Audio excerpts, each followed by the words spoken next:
All right, are we live? Check 1, 2, 3, 4. Everything looking good, sounding good.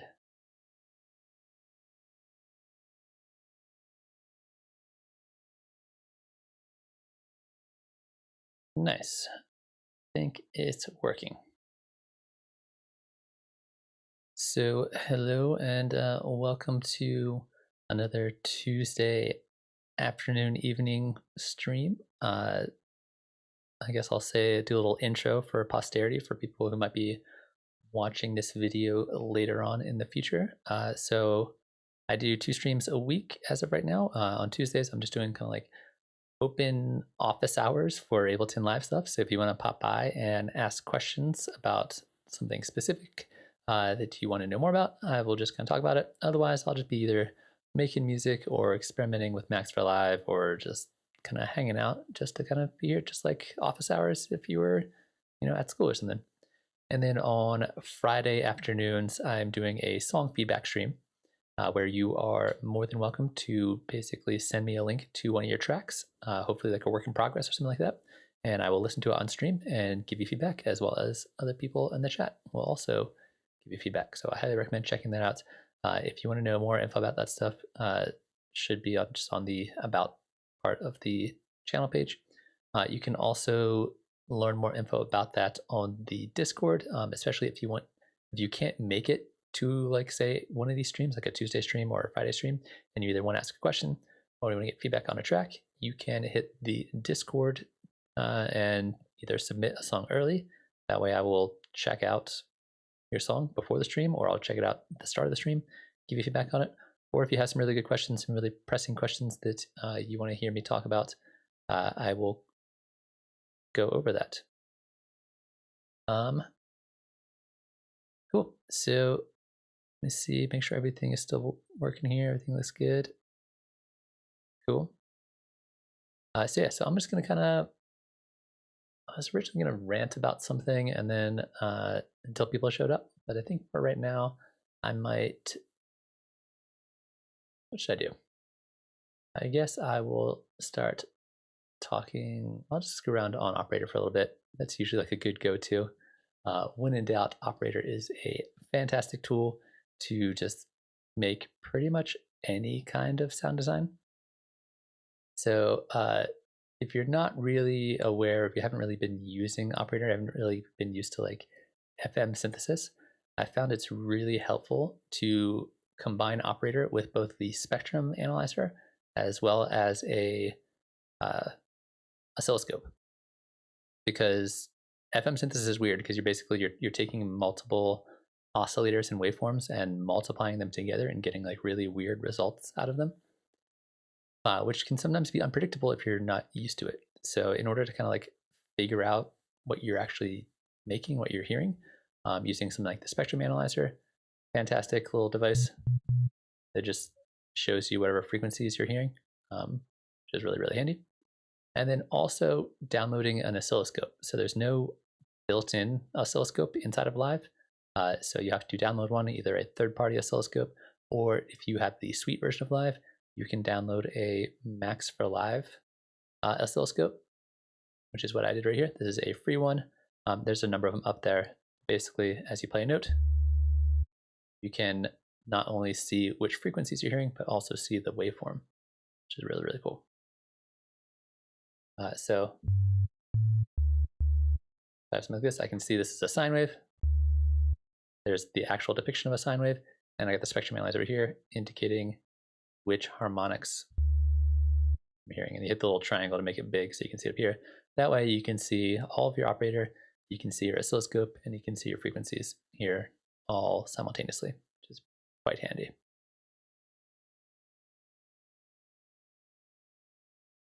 So that way, as we start with just the sine wave which you've already heard, and you want to add in another sine wave, you can take this volume and turn it up. So instead of having two sine waves parallel like you would in a normal like subtractive synthesizer, as I start to turn this up, we're going to see this sine wave is going to shift into like a weird almost pseudo triangle into like almost a pseudo saw wave kind of. You can see the shape changing here as well as the new harmonics being added in here. So you get these very different results. So this is just a sine wave, and then this is just a sine wave, and it kind of works its way from top to bottom. So oscillator B is multiplying oscillator A, and then we're getting the result coming out of oscillator A. The volume of oscillator B is controlling the amount of modulation it's getting. So the more you turn it up, the more of these higher harmonics you're getting, and usually the more kind of like crispier, harsher kind of sound you're getting out of it. So if I start to play with this volume control, you can again hear it and see it change here. It's pretty cool. So that, for me at least, in terms of like learning the concept of FM synthesis, is really, really helpful. That way I can not just hear the changes, but I can also see the changes and can understand like what's happening here. And if I like change the volume, how does that change the sound? If I change like the waveform, if I change this to like a square wave, we're going to have a square wave multiplying a sine wave. So if I turn this down and then I do the same thing but with the square wave, it starts as a sine wave, and I get this very different result. It feels like it's like it's like part saw wave, part square wave, part sine wave all at the same time. Let's go down an octave, see what that sounds like. Sounds actually really cool. But as you can hear, as you turn up the volume, it does get very intense very, very quickly. So playing with these volumes is super, super important. On top of that, we can add in extra oscillators. So if I take oscillator C, which is still a sine wave, if I have the sine wave multiply the square wave, and then the result of that multiplies another sine wave, we get, again, another kind of like weird or interesting result, which can be, again, pretty gnarly, pretty fast. But as I start to control this one,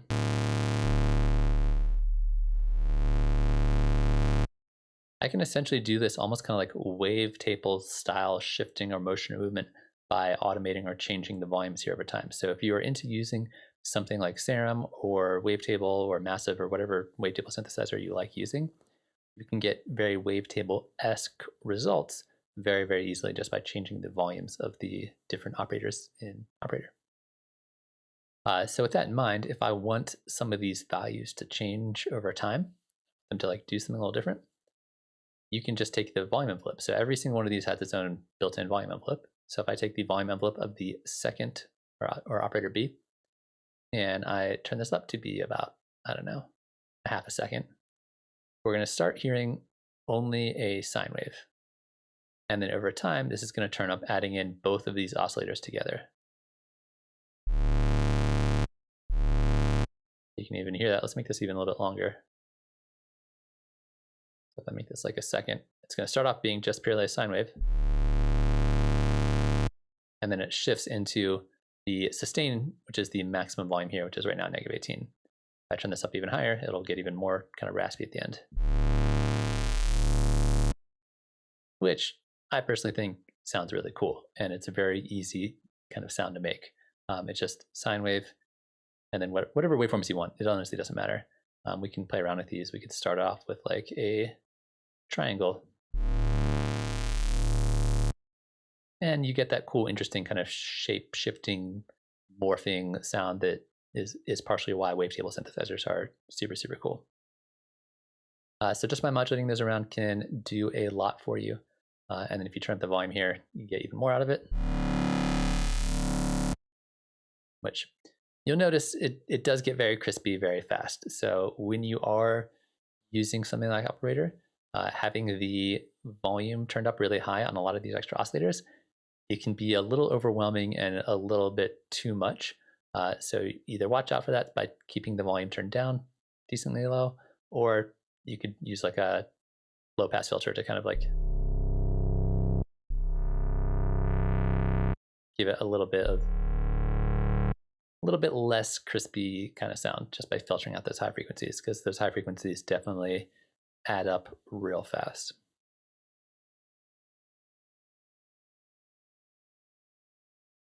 So with that in mind, we can keep playing around here. We can also add in like another oscillator here.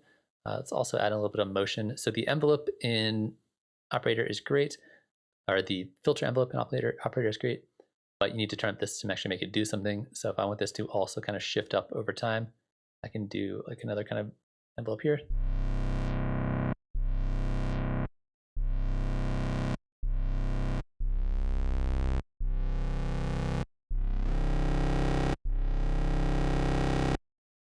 Yeah, there's a lot of different directions you can take this depending on like what kind of sound you're going for and what it is you're trying to do. Cool. So that's kind of a lot of the basics of what I'll consider when it comes to like making a sound in operator is start off with a waveform that you like, something kind of basic. In this case, just like a triangle works great. Sine waves work great. Something fairly straightforward. I should go back to a sine wave. And then you start adding in your extra oscillators kind of one at a time. And then you can make those oscillators move by just adding in their own envelopes to see how that affects your sound.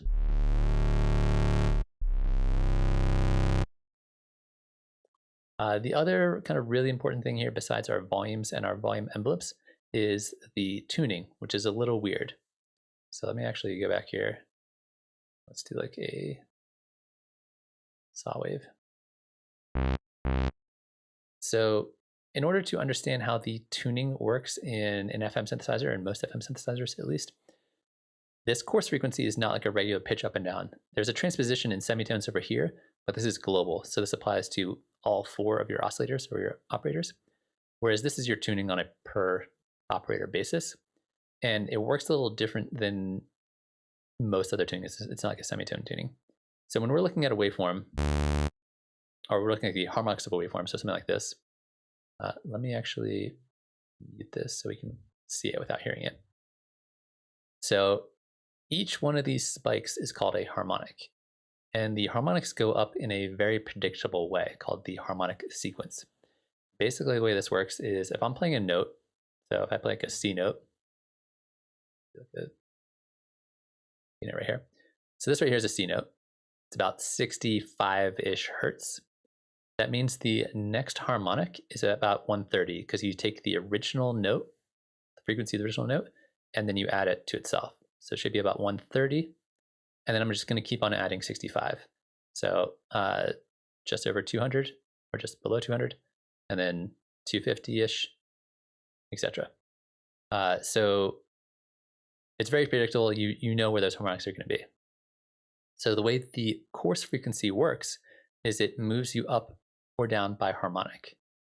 So if I do this, this is just that same C note. If I go up to 2, we get moved up to the next harmonic. And then the next one, and then the next one, and then the next one. So it's kind of moving our way up and down the harmonic sequence. So it still pitches things up and down, and we can listen to it now. And let me turn the volume down a little bit and change the coarse frequency. So it's tuning you, but it's moving up you down the harmonic sequence. It does get very high pitched very fast. So if you go up to like 20, it's like really kind of annoying and not super pleasant. So coarse frequency changes your pitch. One of the interesting things about this is if you have this set to 1, it's the note you're playing. If you set it to 2, it's the next octave higher. So if I play a C note and I switch this coarse frequency to 2, it's the C note 1 octave higher. Or if you go down to 0.5, a lot of people don't realize on operator you can go down to 0.5, it's 1 octave lower. So if you play that same C note, you play an octave lower. So between 0.5, 1, and 2, it's an octave control. But then after that, it's going to move up the harmonic sequence, which is predictable, but it's not like an octave control or anything like that. Yeah, in sampler, that's a good point, Crank. In sampler, you have an FM oscillator that actually can go down to 0.25 or 0.125. So you can get a quarter, which pitches down quite a bit. How you doing, Crank? So coarse frequency, super crazy. However, this can be a really powerful tool if used subtly. So let's go ahead and let's turn our oscillators back on. Volume down, volume down, volume down. And we'll make them all sine waves.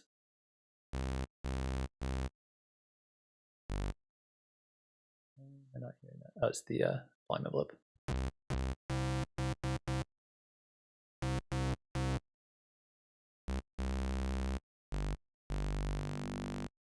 All right, so we can make it sound like this. It's just sine wave, sine wave, sine wave.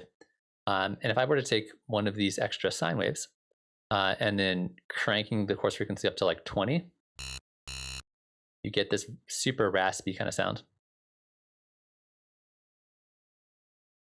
There's something wrong with your sound card. What kind of interface are you using, Crank? I hate it when you get those kind of like hardware errors and you have to like reinstall. You have to like try to like troubleshoot and figure out whether it's a hardware thing or it's a software thing, and updating drivers and stuff like that. So yeah, if you crank up the coarse frequency here, it's like way too much. It's like really not pleasant. Which you can use if you're making like really aggressive dubstep to make this really kind of like screechy sounds. However, if we were to take this and turn on the filter, do a little filter envelope,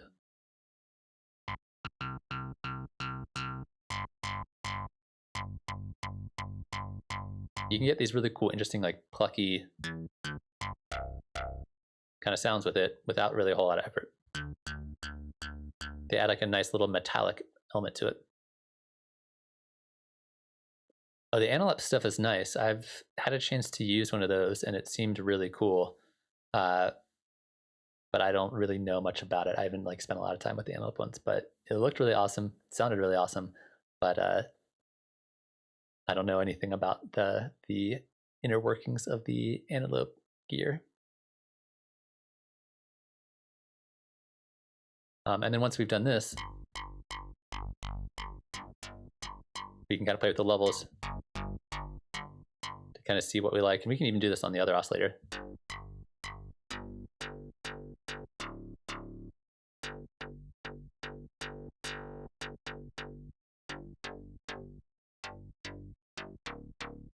So if you're looking to get like a nice kind of like electronic-y, plucky, housey kind of sound, this can be really useful.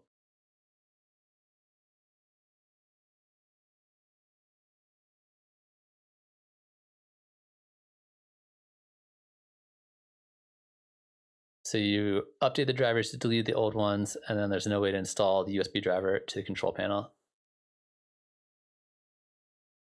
Yeah, that's rough. What was the issue to begin with? Did it just like stop working or something like that?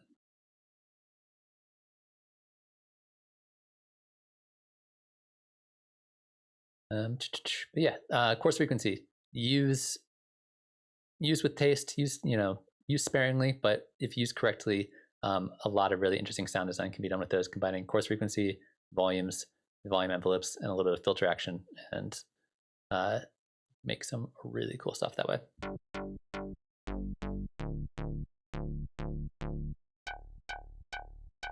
That kind of thing. Super easy to make. Cool. So that's my like basic little spiel on some of the basics of FM synthesis, at least kind of like learning your way around it.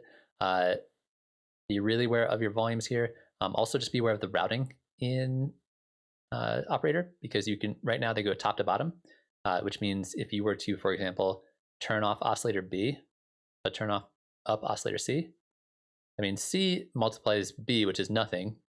So all we're going to hear is A, like that. And if you turn off A, you don't get anything.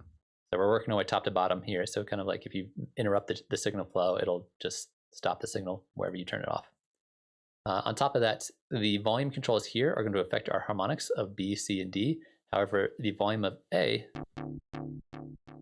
only controls the volume.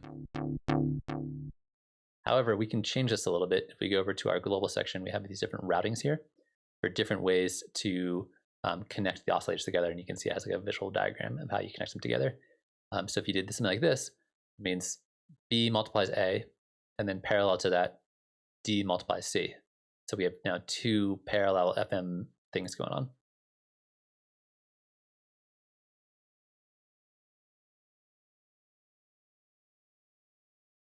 They just said update your drivers, and you're like, yeah, cool, no worries, and then it just ruined everything. That's the worst. I hate it when software companies or just electronics companies in general are like, we got this new cool thing, everybody's gonna love it, and then they just ruin everything with the update. And then if you did not want to use operator as an FM synthesizer, if you switch to this mode over here, these are all now parallel to each other, which now this is basically acting like a 4-oscillator subtractive synthesizer, if that's what you're into. So if you don't want an FM, you don't need to use this as an FM synthesizer. It's a really powerful tool. Yeah, that's one of the nice things about Ableton as a company is they tend to not do a lot of updates that ruin everything. I mean, I think Live 11 was probably one of the worst launches they've had in a while, at least in terms of like compatibility and issues and things like that. And it still felt pretty smooth. I mean, there's a bunch of people complaining about CPU issues, but overall, like I noticed it a little bit, but it seems like they've mostly fixed a lot of those with the little updates they've done since Live 11 came out. So it hasn't been like a disaster compared to like a lot of companies out there who release the new thing and it's just filled with bugs and just ruins the whole experience. And it's hard to tell what percentage of people actually had issues with Live 11. Yeah, the M1. So I've got a Apollo Twin, and on the UA website, they said that it's not guaranteed to work with the M1, but I did it anyway, and it worked just fine. So it's like it's not officially support. The M1 isn't officially supported, even though it still kind of works. I did have to do a little finagling to get it to work, but so far it's been going fine.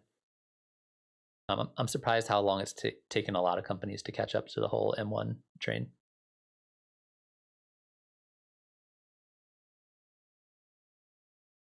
But as far as what I was saying about CPU issues and people's issues with Live 11, it seems like there's like a very vocal set of people who are like complaining every day about it online. But if a lot of people I know, it was like a little bit of an issue, but it wasn't that big of a deal. Yeah, one of the downsides of the German quality issue is the really slow development cycle. So we don't get a lot of updates, but when we do, they tend to be pretty solid, and they tend to work pretty well, which is one of the things I like about the company. They like really care about the product. I know a number of people who work at the company.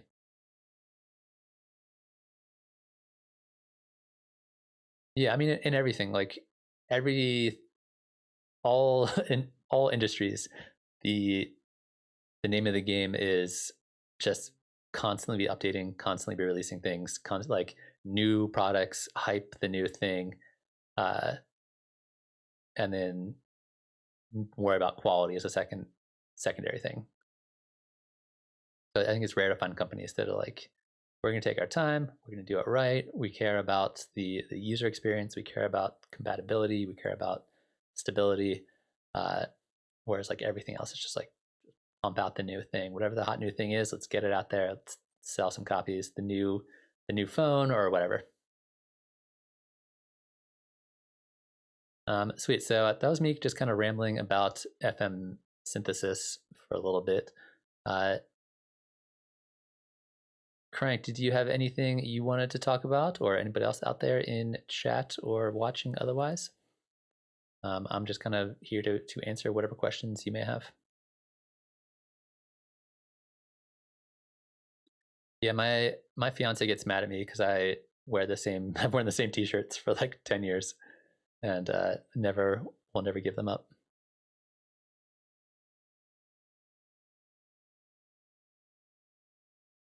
Hey Dale, how's it going? So if you're looking for bouncy chords, that is in the Inspired by Nature pack, which is really, really cool, and it's free. Just go to your live packs, and if you haven't downloaded it yet, just go to the bottom and hit available packs. You click on that, and you find Inspired by Nature by Dylan Bastian, and it's under the MIDI effects. If you have not played around with this, it's super dope. It's a little weird at first, and we can dive into it if you want to, There's a few things that kind of took me a minute to actually really understand, but I loved it. I had a lot of fun playing around with it and came up with some really cool stuff, and it can be really crazy. But let me know if you want me to cover some of the things here.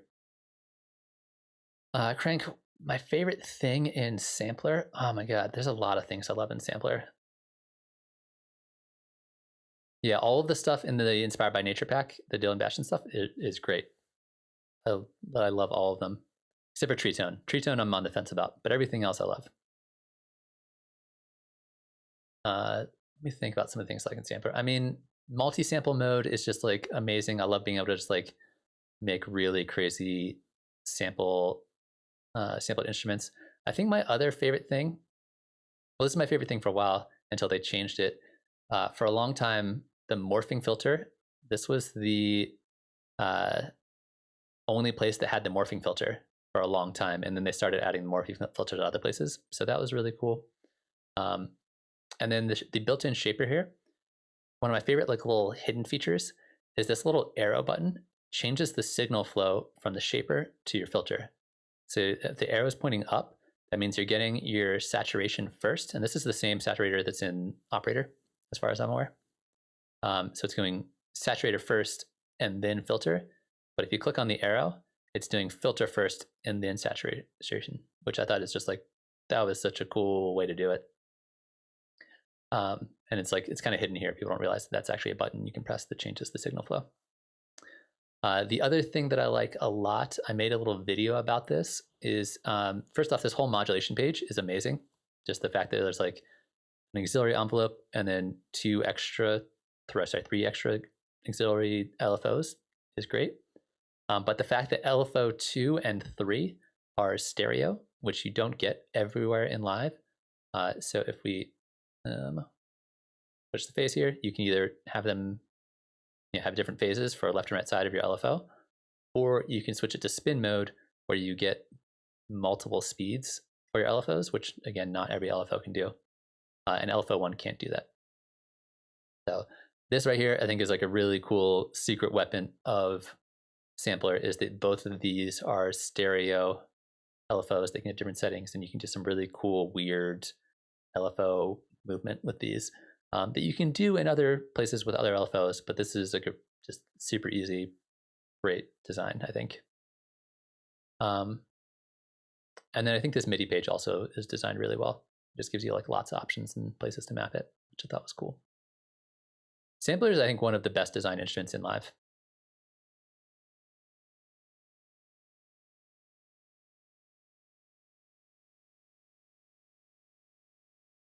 So automating the sample selector with these LFOs, yeah, that can be weird. I find usually I'll just either macro map this or I'll MIDI map this, and that way I have easier access to it if I am going to be doing a selection thing. But yeah, those are probably my favorite things about Sampler. There's a lot of things I love about Sampler. Just a great instrument. And let's jump back because Dale was asking about the bouncy chords or bouncy notes.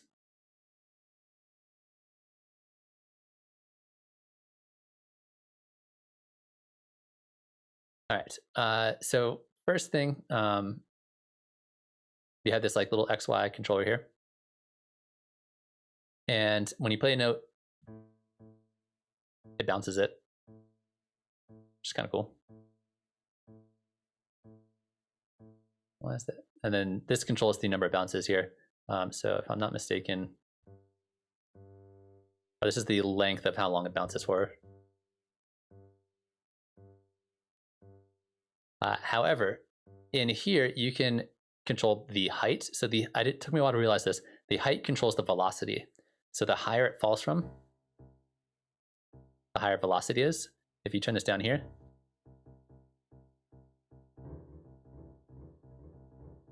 you get lower velocity. I'll turn down a little bit. And then you can also choose a direction up here. So if you go this way or this way, it'll move your notes up or down from the position you hit. Make this a little smaller. Make this a little smaller. Which is kind of cool. However, it can get a little chaotic, so I found one of my favorite things in here is click on this little guy, and then we can keep it in key.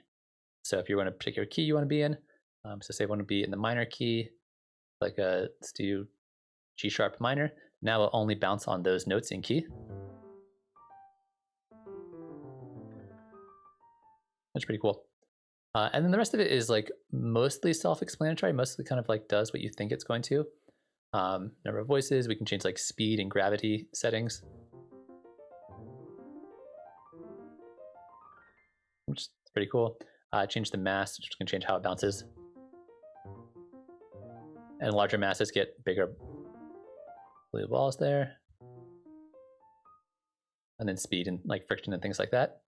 The other really cool thing is these two controls change the behavior once it hits either the edge or it hits the bottom. So over here, it's going to bounce on the note.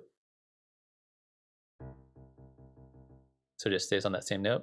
Whereas here, randomize it. It just plays random notes each time it hits one. And then this one, when it hits the side, I think it's kind of interesting. So if you were to bounce this all the way to the side, that's too much, less speed, more mass, less gravity. So when it hits the edge, it kind of like does a little bouncy ball thing off the edge. Whereas if you wrap it, when it gets to the edge, it like loops around to the other side, which I think is kind of cool. And then you can randomize it, or you can make it so it deletes itself once it gets to the edge. So you can like do some cool behavior depending on like how it bounces.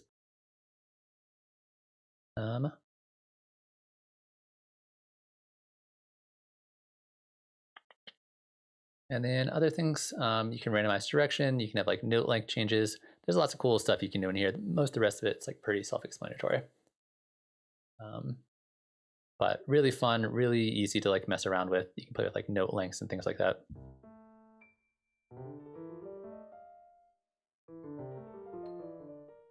And you can combine this with things like the arpeggiator to get some like really crazy, interesting bouncing things going on. You like this.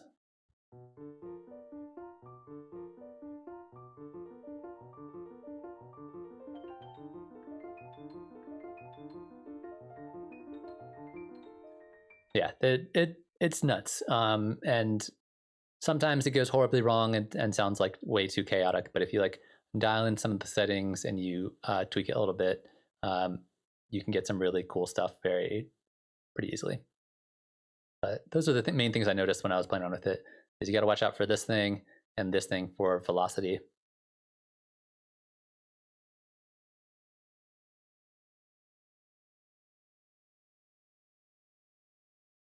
Yeah, so like I said, if you drop it from higher up, the higher up it drops from, the louder it's going to be. So that's pretty cool. And if you like change it, you'll get all these interesting velocity changes because each bounce it'll get less and less in velocity.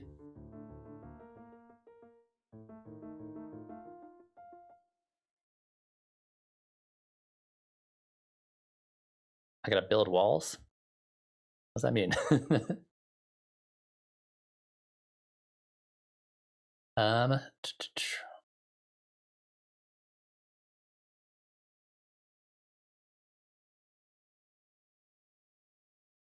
Yeah, it's definitely one of those devices where you like mess around with it and it just does really cool stuff. And a lot of times you get these like happy accidents with it.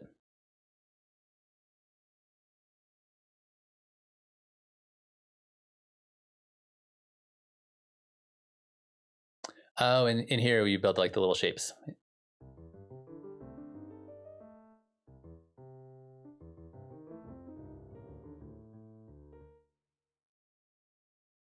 Yeah, so that can also affect it. I forgot about that.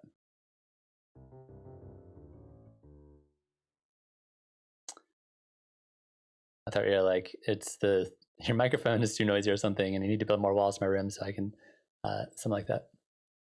Yeah, a lot of cool stuff you can do here. I really like this. It's super fun to play around with. and you can like freeze it. So if you have like something going on.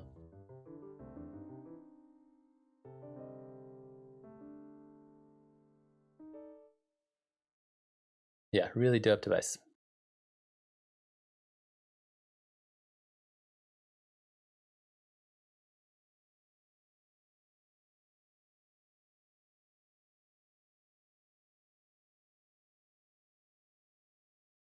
So Auntie was asking about post-processing. My first global radio episode includes vinyl guest mix, interview, and my hybrid DJ set. Recommendations for automatic gain staging or master device or else.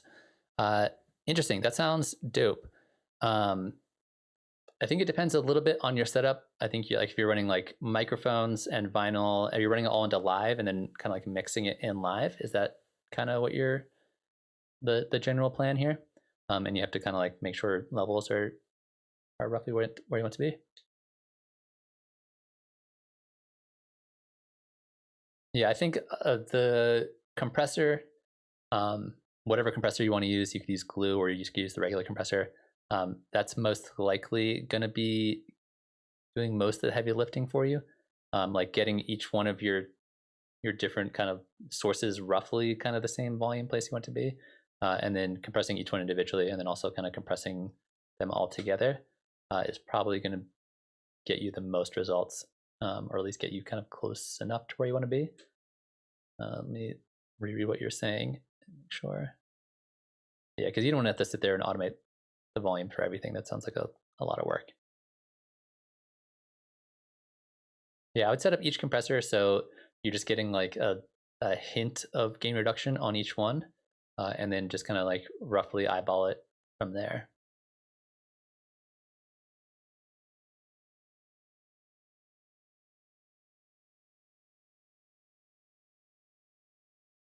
That sounds like a cool project though. You'll have to like send me the link to that once you're done with that and releasing it.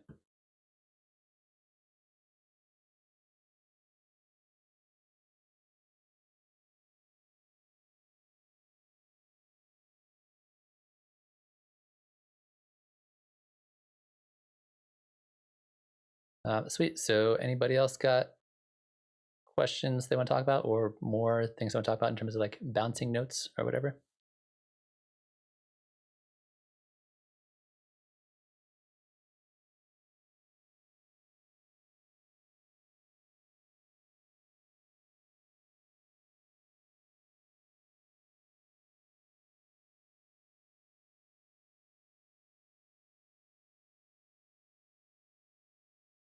So the way to turn a sampler into a granulizer,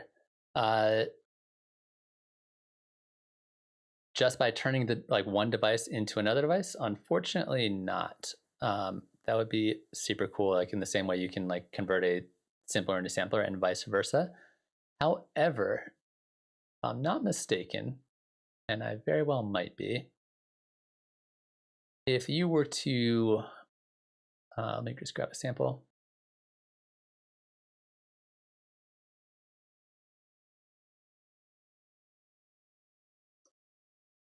Let me find kind of like a longer sample.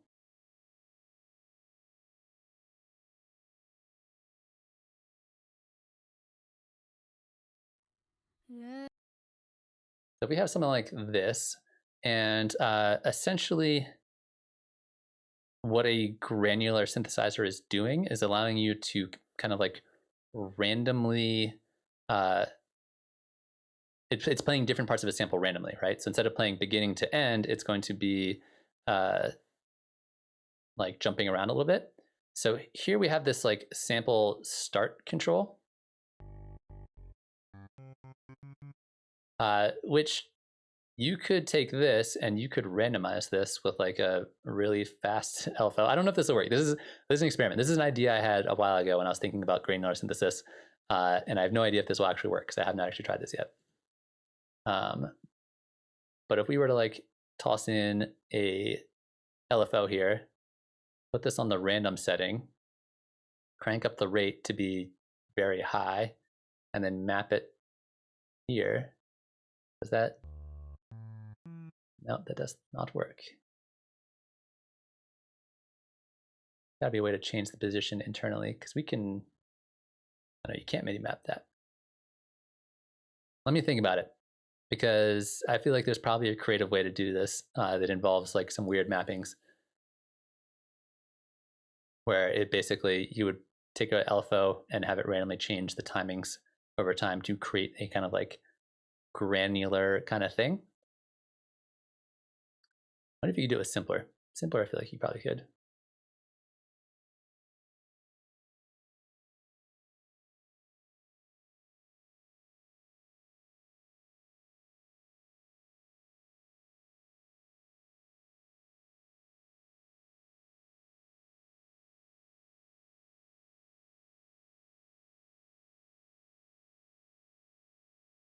Because this is mappable, right?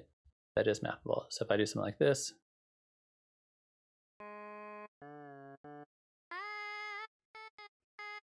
you still have to feed a new note every single time. So that's not going to work. I'm going to think about this, because I think that there's probably a creative way to make this happen. And I want to figure this out, because it's something I've been toying around with in my head for a while, but I never actually got around to trying out. But granular synthesis, I think, is also going to involve a little bit more than just randomizing the timing of the sample, but that'll get you a big chunk of the way there.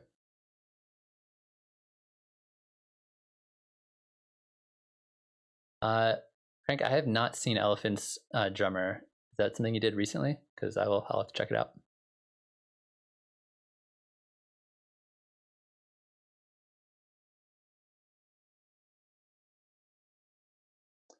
Yeah, I guess I could put like a really fast arpeggiator in here.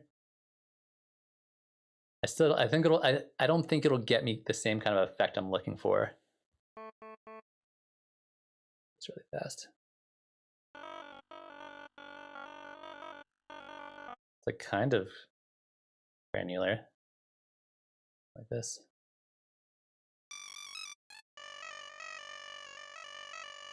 Kind of.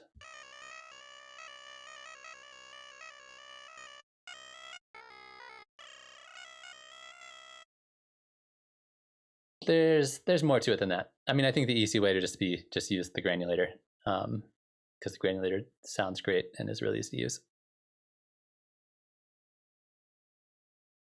What if you actually turn this? Oh, let's turn this, unsync this, and make this super fast. That's like kind of granular, I guess. I guess you'd have like a smaller range.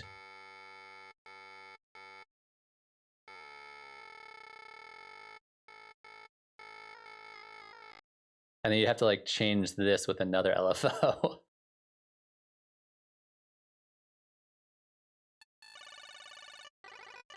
Yeah, this is basically hyperpop. Actually sounds pretty cool like that.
All right, I'm back.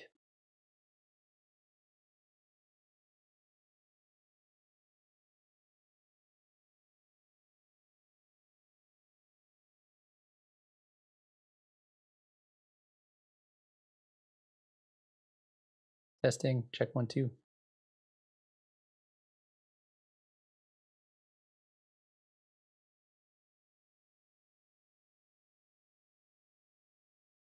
Okay, cool. Yeah, my mic did the weird thing that it does at least once per stream, where it just decides to die.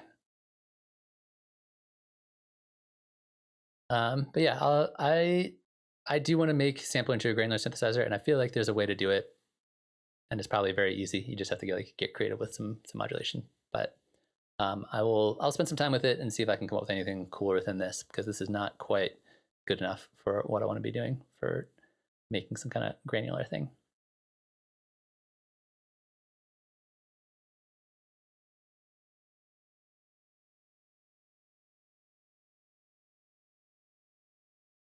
Sweet. Anybody else got any questions, pressing things that they want to talk about? Yeah, this is like, it's the right concept, but the execution needs a little bit of love. And I do feel like there's a way to do it with sampler. I feel like I've even seen somebody do it with sampler before. I just need to double check in here and see like what are the things we can automate, what things can be automated, what things can't be automated, and how to turn this into an actual like granular style processing thing. Because as far as I can tell, you can't automate those, but maybe there's a way. Maybe at the built-in LFO, can I do that?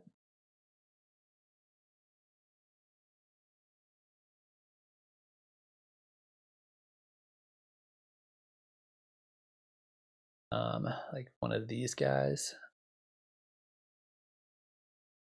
Sample offset, maybe? Does that work?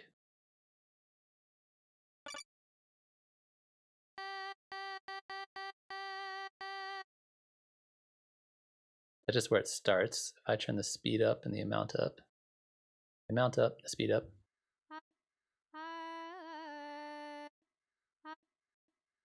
No. Yeah, I'll listen to it.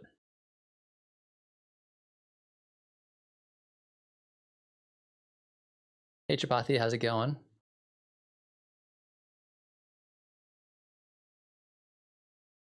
Loop start, loop length. Yeah, these are not going to help us out making a granular synthesizer.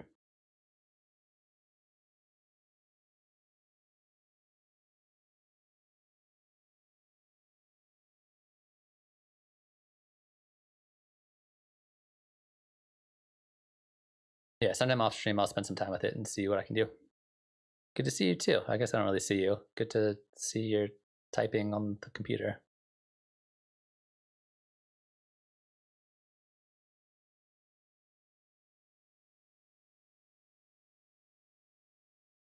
This is a good question. Yeah, sorry, Auntie. I don't really have any like better advice without kind of seeing what it is you have going on in terms of how to process your show. Sounds like the kind of thing that like it seems like you kind of know what's going on with it, and I'm not sure if you're looking for like a very specific plugin to do something very specific beyond just like real kind of general advice. Um, but it's a little hard for me to tell without seeing your setup.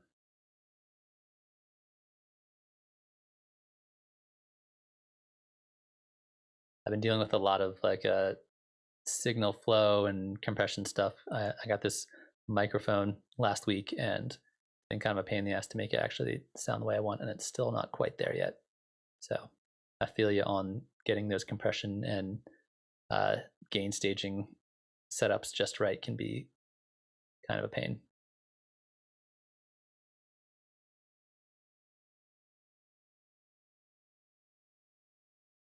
Sweet. Well, anybody got any topics, anything they want to discuss? Well, first off, also tell me how your music's coming. Like, what are you guys working on? What kind of music are you making? Is it going well? Are you struggling? Has been was this weekend prosperous for you guys in terms of making some stuff? I want to hear how you guys are doing,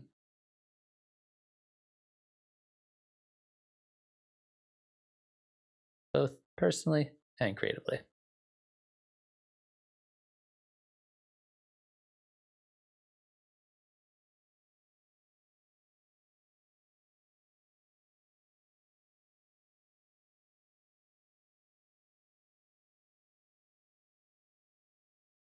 And I'm gonna think about this granulation brain teaser.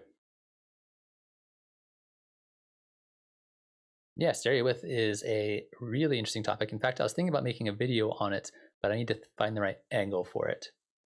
Um, so in terms of stereo width, are you talking just in general panning, like left right panning and how to kind of implement that, or are you talking about like specifically like width controls, like the utility, for example, or using like a chorus or something like that, which have built-in width controls right here, because they're kind of similar, but they're also kind of different. And I can talk about both if that's what you're into.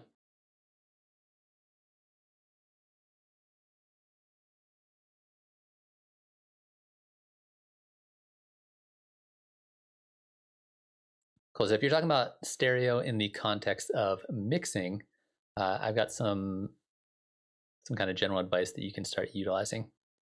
So if we're talking about just mixing in general, one of the ways I like to think about it is you essentially are trying all of your sounds in your song are competing with one another. They're competing for your ear's attention, and they're competing for the speaker's attention, because the speaker can only vibrate so much, right?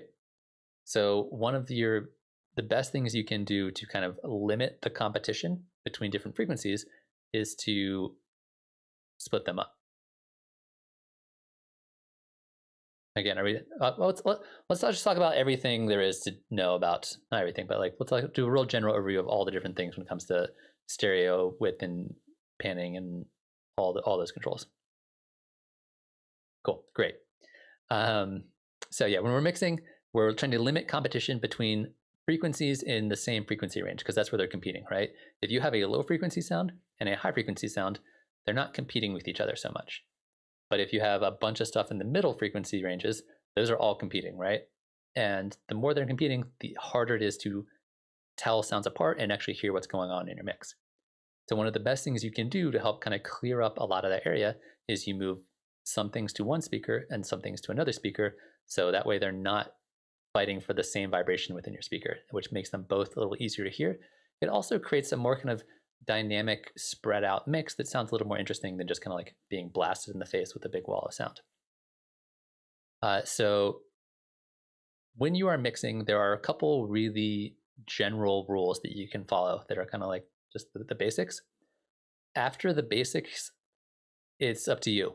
You can get totally weird and off the wall when it comes to your panning, and that's a totally legit way to do it. But the few basic rules are pretty well established. So the first major rule is that your low frequencies, the lowest frequencies in your song, in general, are going to be right down the middle. In fact, so much down the middle, you don't want to pan them, and you want to put them in mono. And the utility device has a really easy way to do this, because utility has not only width control down here, which if you turn it down to 0% width, it's effectively going to be in mono, but there's also just the built-in mono button right here. So when you turn this on, if you have like a sub bass or a kick drum, just put it in mono and you're good to go. Or if you have a sound like a bass sound that has like a little bit of mid-range to it, but it also has a bunch of really low frequencies, there is a bass mono button right here, which means that anything underneath this frequency right here, which is defaults to 120, that will be in mono, and anything above that will just stay wherever it is. So those are both really handy controls for keeping your super low end right down the middle. The other thing that I generally recommend keeping right down the middle is going to be your vocals. This will vary a little bit depending on how you do your vocals, though, and how you process your vocals and what kind of vocal layering you have. So, for example, if you just have like one vocal part and that's it, pretty much right down the center, that's all you need to do. However, if you have like vocal harmonizations or like different background vocals or like other things kind of sitting behind your main vocal, I'll pan those off a little bit to each side so they're not competing as much with the middle vocal. And then other than that, it's a little bit up to you. One of the kind of best ways to think about vocal mixing, or not vocal mixing, just panning and mixing in general, is think about when you see a band perform on stage, you go see a show, think about the positioning of the members of the band. If we're talking like a rock band, you're going to have a drummer pretty much right in the middle, kind of in the back, but in the middle. And then in front of them, a little bit off to one side or the other, is going to be the bassist. And then in basically dead center, moving around a little bit, is going to be your vocalist. and then you usually have like the guitarist or like a guitarist on one side and a keyboardist on another side, or guitarist on either side. And the way they set up their band like that is generally that's how they're mixed on the album, where you have vocals in the middle, drums mostly in the middle, bass again mostly in the middle, maybe a little bit off to one side a tiny bit. If you're making like electronic music, bass is usually in the middle, and then a lot of your harmonies and your melodies can be off to the side a little bit. So think about that in terms of how you're mixing, and that'll give you a good idea of like where to start positioning things.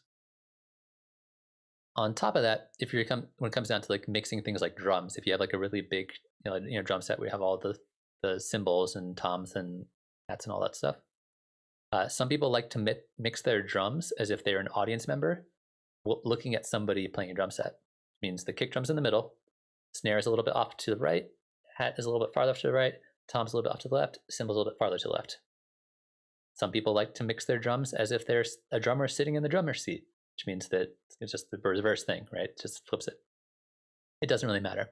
But the drums are mostly going to be in the middle, but different parts of your drums, like especially like your hats and things like that, might be off a little bit from one side to another. Other than that, those are kind of like the basics. Other than that, it's up to you. You can go nuts with it. You can purposely put one thing way over here and like one thing way over here, and it's totally fine. And if you ever listen to like old Beatles albums, try listening with like only one earbud in. You miss like half of the song, but you don't miss that because they bounce it out, where if they have like one sound over here, they have another sound over here to kind of bounce it out. So as long as it's not like lopsided, you don't put like everything to one side, you should be fine. And you can actually get really creative with that. And I generally recommend sounds that are in similar frequency ranges, like chords or things like that. Hand them away from each other, especially if you have multiple layers. Not sure if I know what LCR is off the top of my head. But let's try talking about panning a little bit in actual context of what it means to pan something. So I have this piano part here, and we're going to just be doing our panning built into like the panning control right here. Obviously, if it's in the middle, it's just right in the middle. And one of the interesting things about the panning is even if you go like 20 to 30 to one side, you still get a decent amount in both speakers. And I'm not sure how high quality the stereo is on the YouTube streaming. Hopefully that you can hear the change here. And even if you go to like 40 to one side, you're still getting a decent amount of volume on the other side. So you can actually go pretty far with panning and get away with it, and you don't actually like super notice it. However, if you go all the way to 51 side, that means you're only getting signal on one side. You're getting 0% on the other side. So I will only ever do this like super.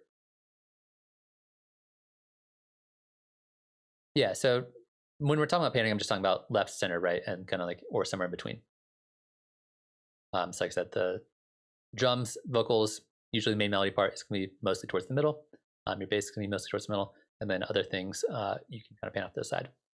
So if I'm going to have something like way over here, I want to make sure I have something else panned over to the other side to help kind of balance it out. And again, oftentimes, if I have like atmospheric layers, I might have multiple layers of that.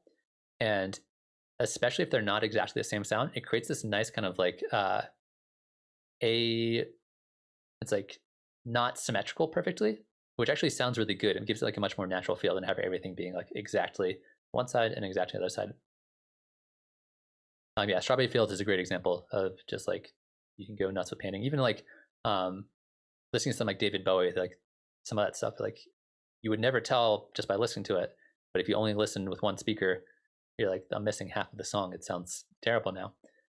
But panning was like the big new technology back then. So they were like really making use of it. It wasn't new technology, but it was like the cool technology to use at the time. So you're going to be using these panning controls when you're mixing to help kind of spread everything out a little bit and keep the sounds that are more important to the song more towards the middle. And especially things that are competing with other things, try to spread them out to left and right sides opposite each other. But there's not a lot of like hard, fast rules here. You can get really creative with it and end up with a really nice sounding mix. But yeah, to me, panning is one of the like secret weapons of mixing, where if you really utilize your panning, your mix will sound so much more clear, because again, those frequencies are not competing with each other nearly as much. Another thing you can do, and a lot of people don't realize this, is this panning mode is just left and right. If you right click on any of the panning dots in either the session view or in the arrangement view, you can hit split stereo pan mode, which means we basically have one panning control for the left side and one panning control for the right side, which is kind of a weird concept. And I never really end up using this a whole lot because it just feels like it's just more complicated version of the same thing. But the way I often like to think about this is these are kind of like volumes for your left and right side.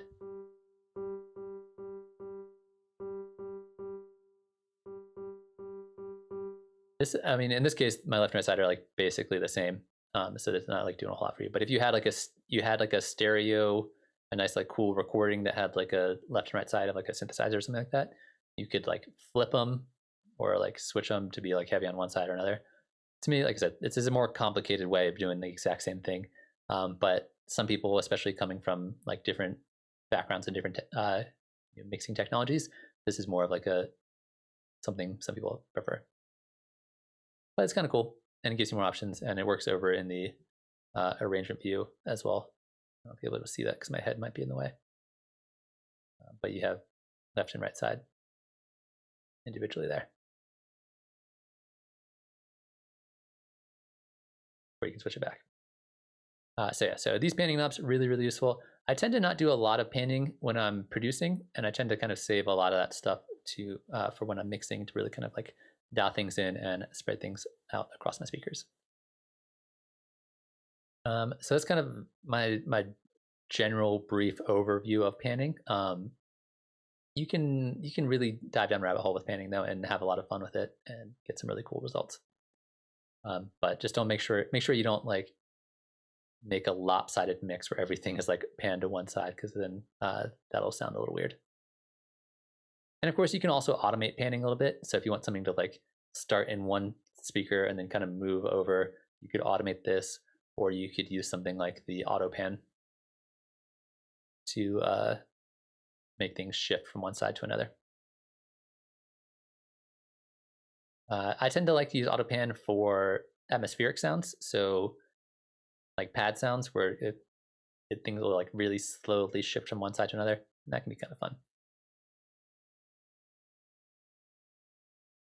Other than that, when we're talking about like a stereo signal and width, there are a couple ways to play with the width. And width is kind of a strange concept on its own, because we have built into our utility, once again, we have this width control here. So I'd already mentioned, if we take this and we turn this all the way down to 0%, it's effectively in mono.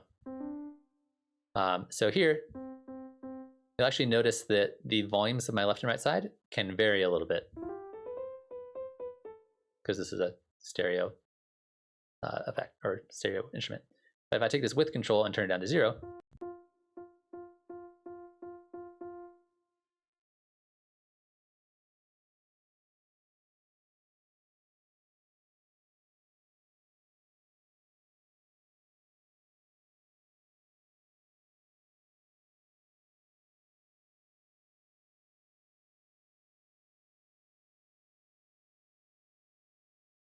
all right, did another reset. Hopefully that's going to catch up to me.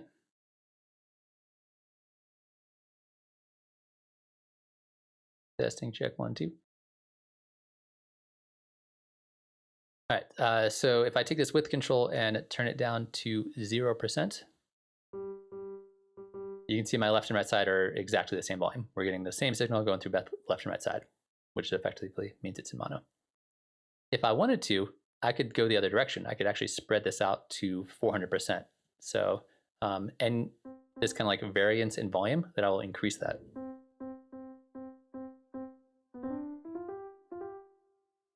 we'll kind of like move it off to the sides a little bit more. It's kind of, again, it's like kind of a weird concept. It really helps to have like a vector scope to kind of be able to see that. Do I have my isotope plugs in here? Stuff plugged in here? Turn on. Only the inside stuff. All right, so inside of ozone by isotope, there's a really nice vector scope, which I don't have installed on my computer right now. I'll have to get that installed. That really allows you to see kind of like the stereo width of a signal, and that helps a bit. And you can probably even download like a free vector scope plugin that'll do kind of something kind of similar. So 100% is the width is going to be exactly what is coming into it. You can turn it down, put it in mono, or closer to being in mono if you don't want to go all the way to mono. Or you can go up to 400% to kind of like spread it out more towards the sides, even though it doesn't sound particularly different, but it is. On top of that, there is yet another way we can do this. If you right click on this and hit mid side mode. So mid side mode is the way the utility used to behave, and they changed it when I think Lab 9 came out, or Lab 10, some point in Lab 9, I think. So this is like basically the old stereo mode where it can be more towards the middle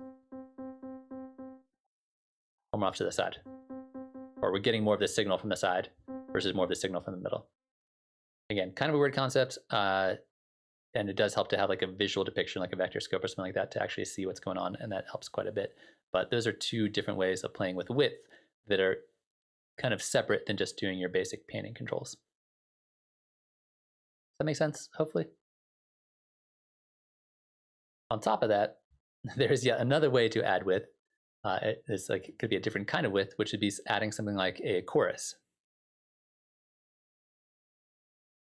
Like chorus.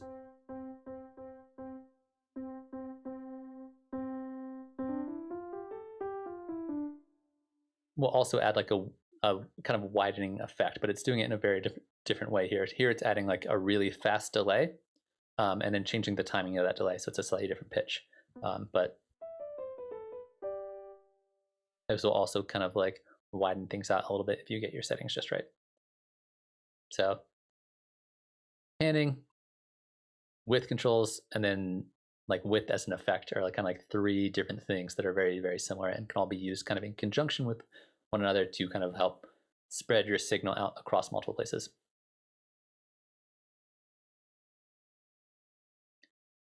Yeah, I say with panning, if you're mixing and you're like trying to really wrap your head around it, just play around with it. Just like have a sound, try moving it, like try really extreme versions of panning and see what you can get away with, or try really subtle versions of panning and see like what kind of sounds the best to you. But there's not going to be, aside from the things I mentioned, there's not going to be a lot of like hard, fast, like you have to do it this way in order to get the right panning out of it. It's going to depend a lot on the content you're making. It's going to depend a lot on how many layers you have, and on like what genre you're making, all that kind of stuff. What frequencies you're using will all kind of dictate a lot in terms of what you're going to do with your panning and how much you can kind of get away with it.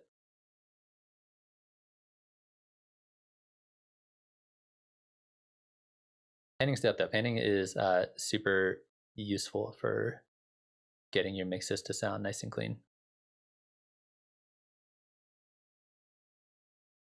That is a great question though.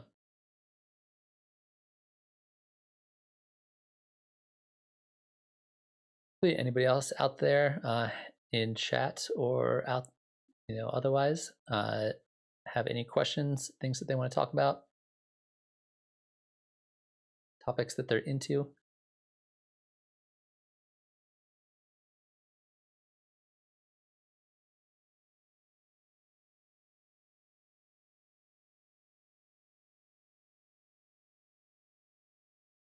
Everybody doing good?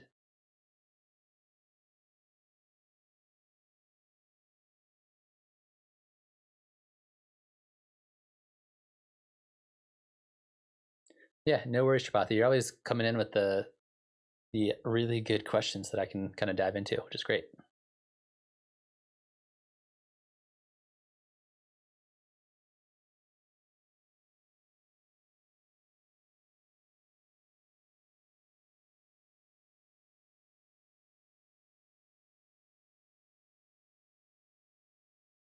I appreciate everybody who's showed up so far and has participated, or even you guys who are just kind of hanging out and watching and are not tossing anything in the chat. You are super welcome to be here. Also, I'll just go ahead and do a little shout out. On Friday, I'm going to be doing another song feedback stream. So if you guys have questions and not questions, if you have a song you're working on and want to get feedback on it and want me to play on stream and have both myself and people in chat to talk about it, you are more than welcome to join us Friday at 5 p.m. Mountain Time, or I guess that would be 7 p.m. Eastern Time, every Friday.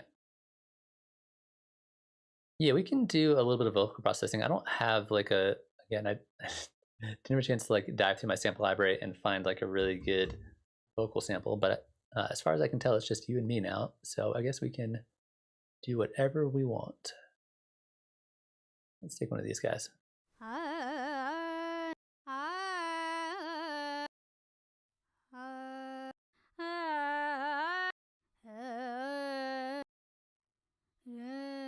right, I'll take one of these guys. And let's do this in the in here. And this might already be kind of processed. Let's see what's going on with it.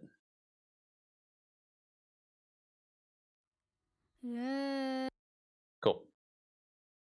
All right, so vocal processing, there's going to be a million ways to do this. So don't take everything that I'm saying here as like this is the way you have to do it. This is just one of probably many approaches that I might take to taking a vocal sound and dialing it in to fit my personal style a little bit more. But it's really going to be kind of up to you. Yeah, these are just some Indian samples. I don't even know where these came from. It's from one of the live packs, I think. Unfortunately, the only thing that I don't love about this vocal sample, for an example, is there's not a lot of dynamic range, and that's something you'll find in a lot of vocals. Is a lot of vocalists, you will be able to see like the peaks and valleys of the vocalists when they're not singing versus when they're singing. This has a lot of sustain to it, a lot of like very consistent notes. So some of the compression that I might do here might be a little different than I would otherwise on like a normal vocal where somebody's like saying a bunch of words and then pausing and then saying a bunch of words and then pausing. So that might be a little different, but other than that, I'll try to kind of like keep this kind of roughly how I process this.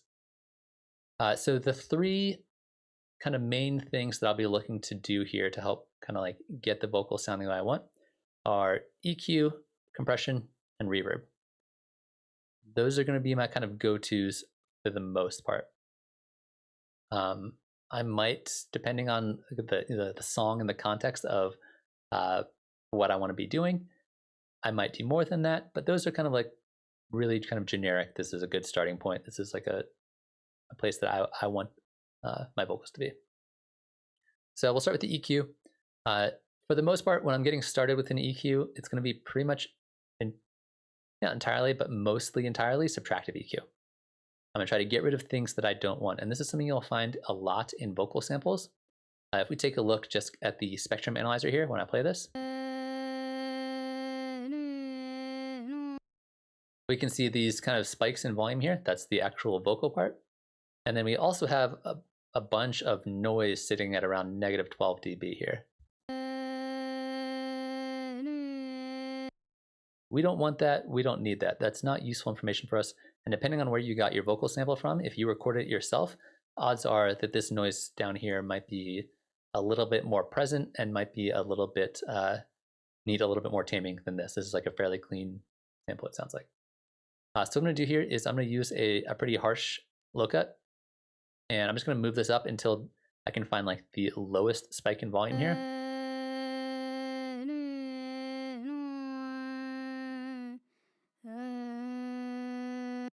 Something like that. So what I'm doing here is I'm getting rid of this kind of these unwanted low frequencies. They're not doing anything for me. They're only going to get in the way. So that's not something I'm going to be like doing a whole lot of. The next thing I will probably do is use a reverb. generally I'd use a third-party plugin reverb. I'd use something, if I were to use this in like a real track, I'd probably use something like Valhalla Vintage Verb might be my first go-to. I think you can get away with using the live reverb. It's not my favorite reverb, but it can work. But I think mostly for practice for me and just as an experiment, we're going to try using hybrid reverb instead. Or convolution reverb would be another go-to. I'd probably go to convolution as another one of my choices. But hybrid reverb has a built-in convolution. So we're going to try using just the convolution setting here. And we're going to go in and see if we can find a convolution option that I think sounds good for this kind of vocal thing. Let's see. Let's try real places. So a lot of these convolution reverbs sound really great, but they often end up being way too long. So you can hear after I hit stop, it plays for a really long time. And I actually really like this. This might be a situation where I want to have a bit more of an obvious reverb than I normally would. So I'm going to keep this fairly high, but I'm going to turn this down, and I can do so with the decay time and the size control.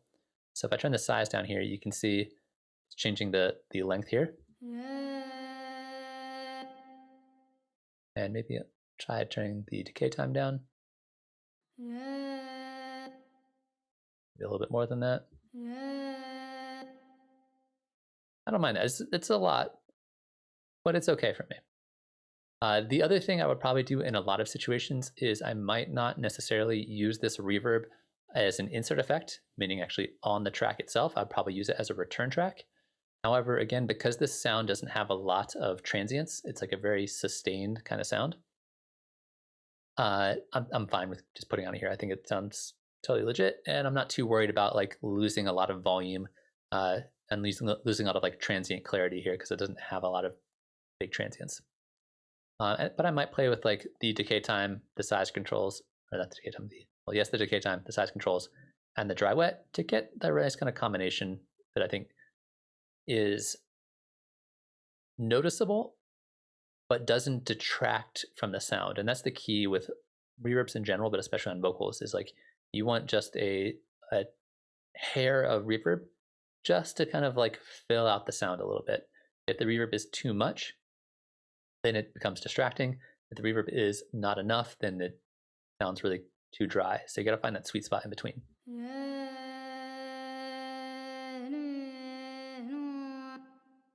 I don't mind that. I could probably go a little bit less with it, but I'm gonna keep it pretty high. Yeah, but it also, again, depends on your genre. If you're making like psytrance, go nuts with it. Like you can like go crazy and like that's totally fine. Or if you're making, again, some kind of like if you're making like a kind of like R&B kind of thing, there's situations where you can go pretty heavy with it to help give it this kind of like sultry atmosphere, and that's totally fine. But if you're making like country music, then you want to go subtle with it.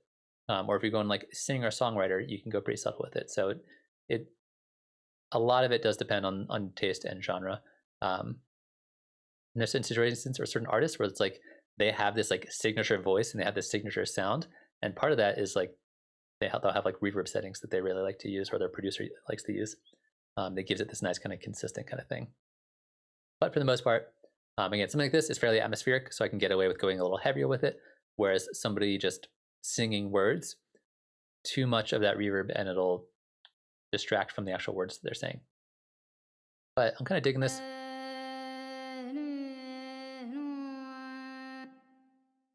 I'm like, again, if I was to sing this song, I might turn it down a tiny bit, but I think for the purposes of this example, I'm into it. And the other thing that I'm kind of guaranteed to do here is to compress it. And we could use the glue compressor, or we could use the regular compressor. Honestly, either one will totally work. I'm gonna use the glue just for fun. So again, let me see if I can find a vocal with some more dynamics on it, because this is not going to be a great example to see what the compressor will do here. There we go. So this dude has some more dynamic range. So you can see here, like there's parts of this that are quieter and there's parts of this that are louder. And this is where the compressor is going to come in really handy. So the glue compressor was originally a third-party plugin made by a company called Cytomic. And the people at Ableton really liked it. So they licensed it and just made it a device that you can use in live. Functionally, the difference between the glue compressor and the regular compressor, they're pretty similar in terms of what they can do. I mean, basically, if we compare the two here, we got a threshold here, we got a threshold here. We got a make up gain here, and we got a make up gain here. We got a ratio here, we got a ratio here, we got an attack and release, we got an attack and release. We got a dry wet, got a dry wet. So functionally, it's got a lot of the same kind of things going on for it. What's up, Emo? How are you doing tonight? So yeah, so the gain reduction here, gain reduction meter is right here, gain reduction meter is right here. The glue compressor, the kind of like functional difference between them is that it's modeled to sound more like an analog, like an old school analog compressor. So the kind of like the programming kind of behind the scenes is supposed to have a bit more of this kind of like old school vintage aesthetic to it. And the reason it's called the glue compressor is that it's kind of designed to be a bus compressor. So generally when you are compressing stuff, it's so hard to like read chat and talk at the same time, really distracting. So when you are doing just compression on a track, you just compress that track. But if you put like, you have like your drum group or your bass group or your vocal group, the glue compressor is called the glue compressor because it's designed for you to run all of your individual stems through one of your groups. And then this kind of like glues them all together and makes them all kind of sound like they fit together. At least that's kind of the concept here. Yeah, it's modeled after like an old SSL or something like that. So this is kind of like supposed to have a bit more of like an old school analog kind of feel and sound to it. But functionally, any situation where you can use the regular compressor, you could use the glue. In any situation where you could use the glue, you could use the regular compressor. I mostly just do it based off of feeling, whether I feel like using one or the other. I kind of like the interface of the glue a little better. For me, if it's quick and dirty, just use the regular compressor. But if I want to like put some a little bit of effort in here, I want to like, you know, have some fun with it, I might use glue compressor, and that might be the main difference. They also both have sidechain options built in, so sidechain here and sidechain here. So I do think sidechaining with the regular compressor is easier than the glue compressor.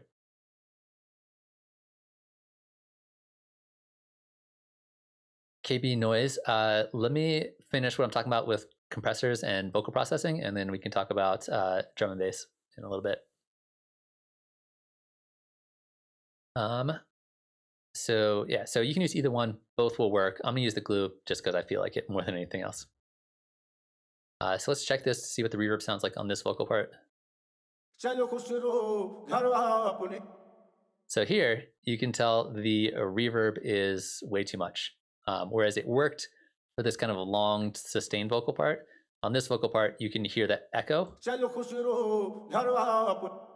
And that's just way too much. So we need to dial this way back. So I'm going to turn this down.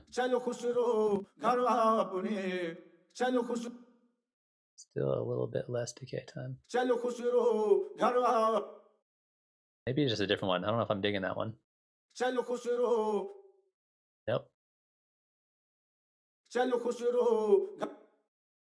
And we might just need to turn the dry wet down way down here.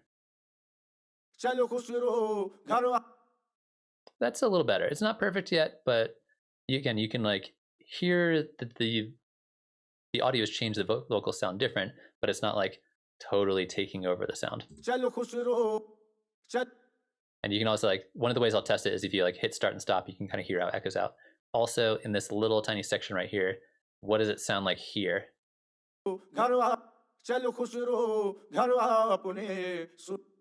It's probably a little bit too much still. Dial down a tiny bit, but you kind of get the idea. It's the taste. Try it out, tweak it up, but getting that reverb just right, I think, is really, really important. So now getting into the compression part, what we want to do here is there's not a lot of dynamics, but there's a little bit of dynamics where this phrase here is a bit louder than the rest of it, right?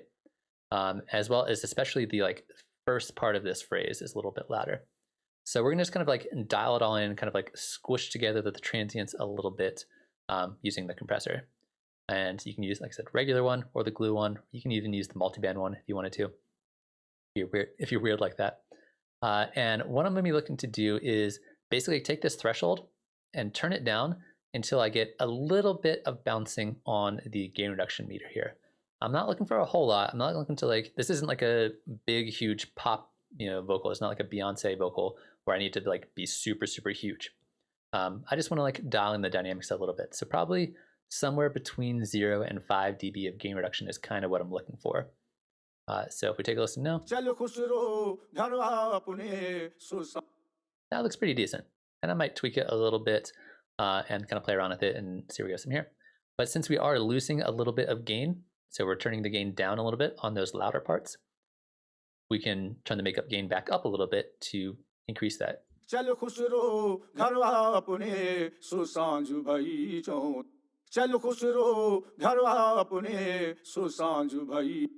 And the reverb, I just think you totally need to redo because I'm not digging this reverb at all. Reverb worked for the other one, needs a different one for this kind of reverb. But I think in terms of compression here, this is kind of what I'm doing here. I'm not going to do a lot of like crazy amounts of compression to it because it doesn't need it. Sometimes vocalists are like way super loud and then like way quiet, and they have it's like really hard to deal with. And that the compressor is kind of there to kind of help kind of like squish it together, make it a little more consistent. You can also bring out a little bit more of the like the tail of some vocal phrases by compressing it a little bit. So like making sure these parts get the nice amount of like clarity you're looking for by adding a bit more compression to it by turning the threshold down. And when you turn the threshold down, you turn the makeup gain back up to make up for it to help kind of balance it out. But yeah, that's going to be kind of my initial process for dealing with vocals. Because I make kind of like weird, trippy, ambient, psychedelic music, I will also usually get a little bit of delay on the vocals as well. That can be a really fun way to like give it a little bit of like breadth and variety. There's lots of like different directions you can go on it depending on taste. In terms of attack and release, I'm not super concerned about it. I'm much more concerned about attack and release when I'm processing drums more than anything else. A lot of times I might tweak it a little bit. There's also the auto setting on the release over here, which is kind of nice, and then it kind of like automatically changes it for you. And then from here, like I said, different genres, different styles are going to have a lot of different directions they can go with it. So Hanky was asking about would I add distortion harmonics on the vocals to make it a bit more analog sounding? Not necessarily. I think the saturator is a really solid pick for any sound that I want to just kind of beef up a little bit more and like really kind of like bring it out. So in that situation, I might like using that as like a harmonic kind of distortion. But I don't think I'd go too much farther than that. I don't think I'd add anything else in terms of like vocal processing, unless I was specifically going for like a really kind of like old school lo-fi kind of thing, and then I might toss a little bit more on there.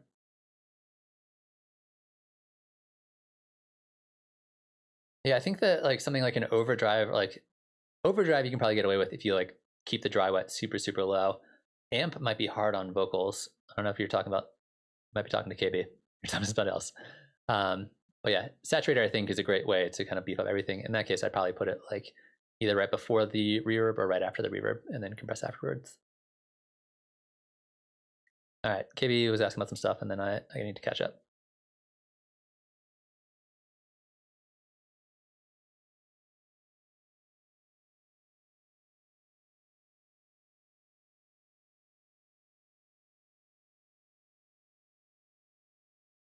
So KB, are you going to be trying to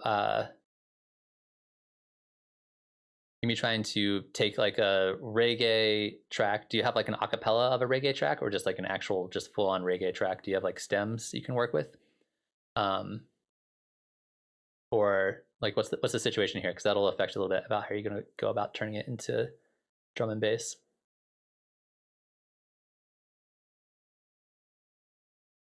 Because if you just have like an acapella or some vocal parts, that could be really fun.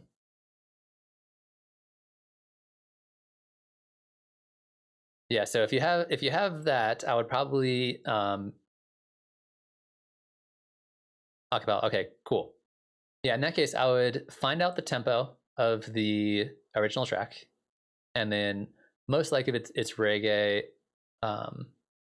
you might be in the like, and you have so you have the acapella and you have the original. Cool, that should be plenty. I think I would probably mostly focus my remix around the acapella and using that as the kind of like the main hook or the main kind of like melodic part, that like main kind of catchy part, and then try to like chop it up so that you can like fit in different phrases from the acapella into like the drum and bass part. So you could like start off with like a really kind of like reggae intro, and then kind of like build it up into the drum and bass part, which basically only uses the vocals, or like chopped up bits of the vocals, with the like the drum and bass thing, and then kind of like switch it back and forth between excuse me, between the like the drum and bass with the vocals, and then the like kind of like reggae parts in between. Is kind of how I would imagine doing that. You could also go like very kind of jungle with it too, depending on what the original vocal samples are like. Like listen to some old like 90s jungle and kind of see what people are doing, and draw some inspiration from that.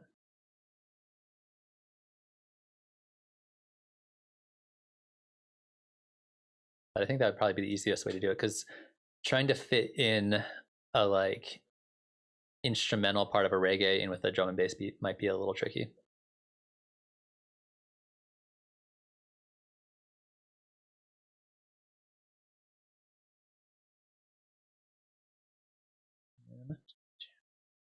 Yeah, if that's already your plan, I think you're already going in the right direction. On the see if you have anything more specific.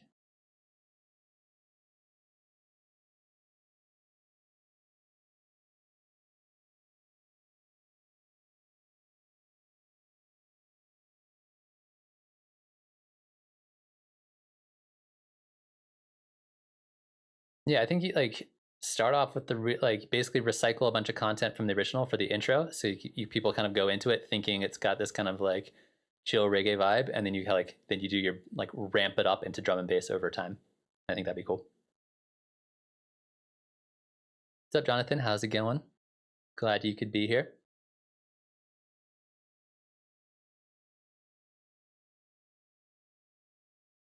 Nice, we got all kinds of people in chat today. This is great. Thank you for everybody for showing up and hanging out with me.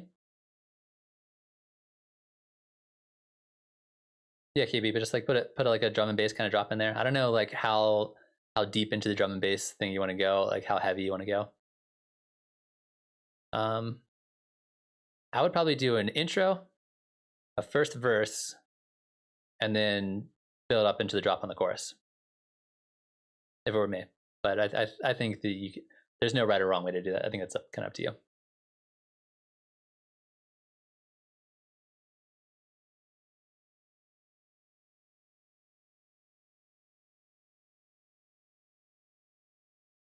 Yeah, then you have like the first chorus would be like the like first main drop, and then you like bring it back down to like a chill reggae section in the middle, and then you like build it back up again. It's personally the direction I think I would go with it, but who knows? Wait, anybody who is just recently joining us, feel free if you got any questions or topics or things you want to be talking about, feel free to toss it in the chat.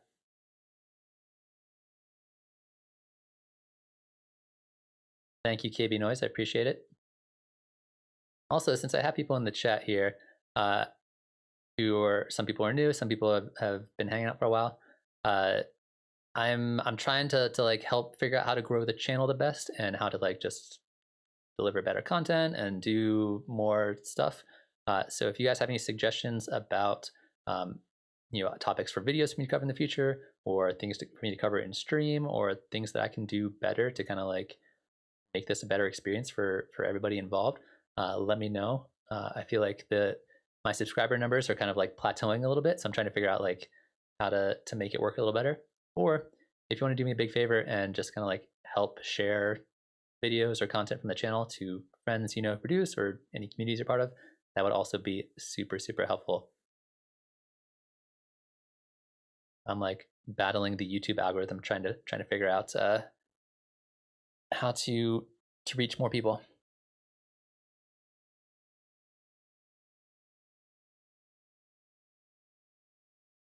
And KB, if you happen to finish that remix, or you're working on that remix and you want to get some feedback on it, I do song feedback streams on Fridays. If you want to come by, and you can send a link to the track and I can listen to it on stream and let you know what I think.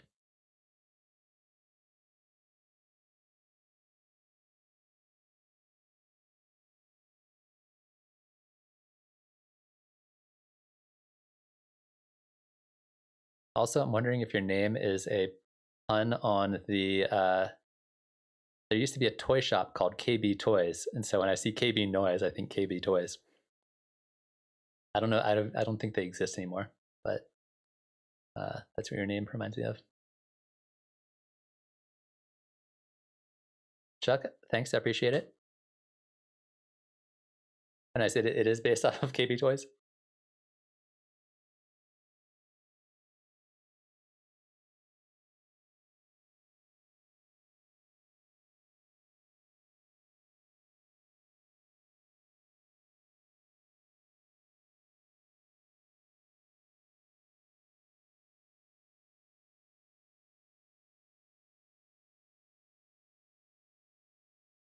Oh, nice. That's awesome, KB. Yeah, sample pack and song contest kind of thing is definitely on the horizon. That's a top priority for me. I've been super busy recently, but hopefully in the next like week or two, I'm gonna sit down, just do a bunch of weird sound design, put it in a sample pack, and then like release it on the Discord or something.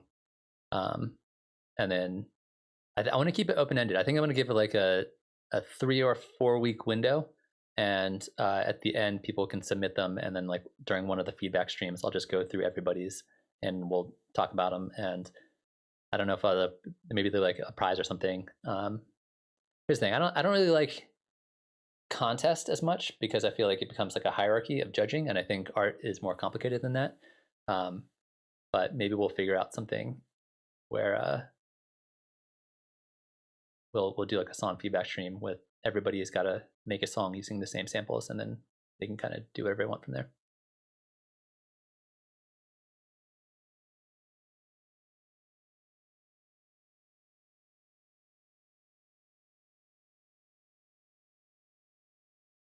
Yeah, I would love to figure out a way to encourage collaboration between different people in the community. If there's like a way, like actually a good idea would be, I did this one time. I used to run, actually in fact I still run an Ableton user group, and one of the user group meetings we had a producer speed dating. So basically, like how there's like speed dating things where like everybody sits in a circle, and like you sit down with each person for like 2 minutes. But we did that with producers, so everybody like sat down with every other producer for like a couple minutes, and like what kind of music you're into, like let's do like see if you can find like people to collaborate with or something like that, because that would be, I think for me, the best case scenario is getting people to collaborate together. People who, especially if they've never met, they have no idea who each other are, and put something together.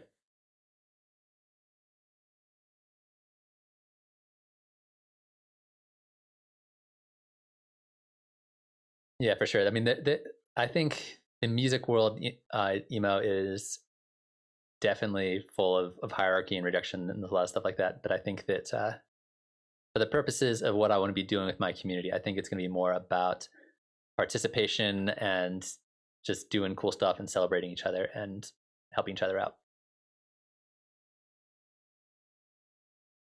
But yeah, if I could figure out a way to do like online producer speed dating, I'd be super stoked about that, but I don't know what that form would be.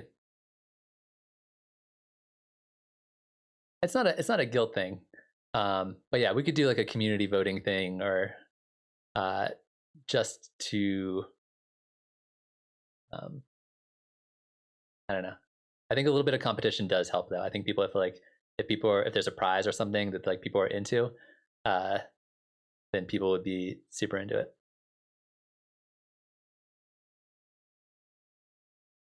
Yeah, exactly, Jonathan. I'm really big on that idea of like it. We're all stronger together, and you can grow much better as a producer. And that's why you see all these like DJ collectives and producer collectives showing up all over the place. I think I mentioned this in a video I made a couple weeks ago, where like by yourself, it's a cold, lonely world. But if you like have people on your team and you have people helping you out and people who support you, even if they're not your homies, not people you hang out with all the time, but they're people who you can like send a track to and they can give you feedback on it. That's that's super powerful.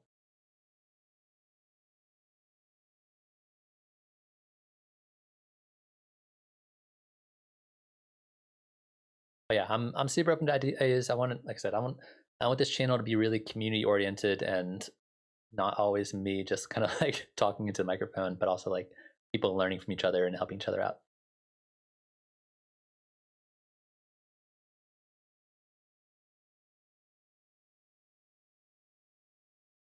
Well, I appreciate all you guys again, just for being here and participating. Uh, these streams are like one of the highlights of my week. It's like one of my favorite things to do. So I'm always looking forward to these.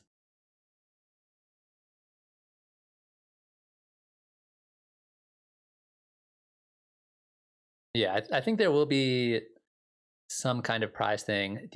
How long do you think is a reasonable amount of time to do a sample pack song challenge? A month? Probably 4 weeks?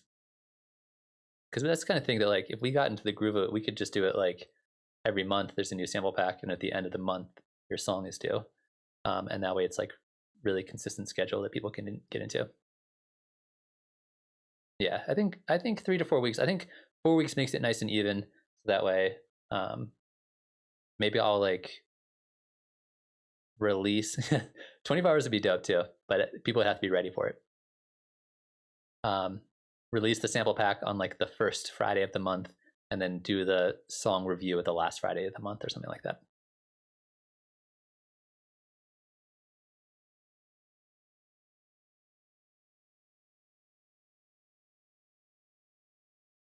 Any other kind of like rules or restrictions do you think do need to be in there? I like the idea of it being open ended, so it can be any genre, any style, and I'll put in like a bit of variety of samples in there. So I'll be like a couple drum samples, a couple bass samples, a couple melodic samples. Sometimes it might be one shots, sometimes it might be like loops, or a little bit of mixture of everything.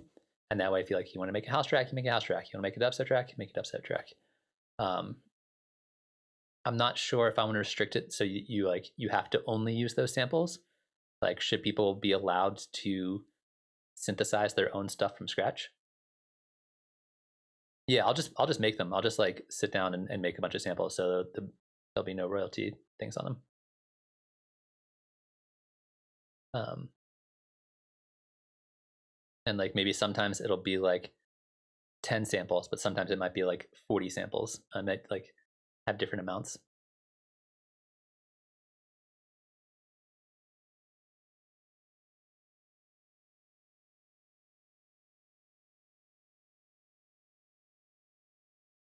So only things from the content folder. Okay, I'm gonna think about it. We might try a few different experiments with it and kind of see how it goes. Crap bag style, yeah. Uh,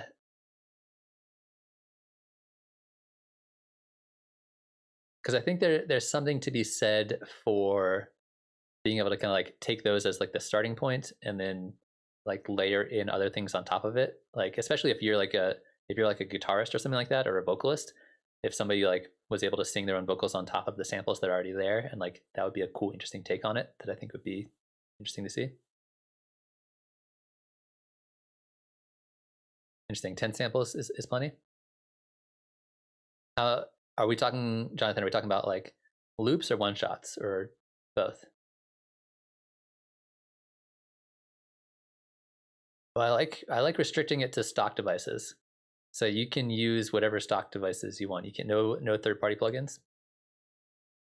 Maybe we'll have different themes every month. So like 1 month will be only samples, nothing else, and another one will be like no third-party plugins.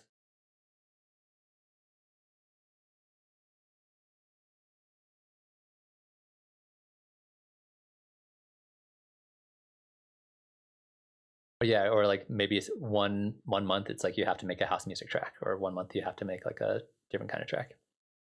That'd be cool. What's up, Cods? CO Cods Suds Cods. How you doing today? 10 loops, 10 one-shots. I like that. That's a nice easy number.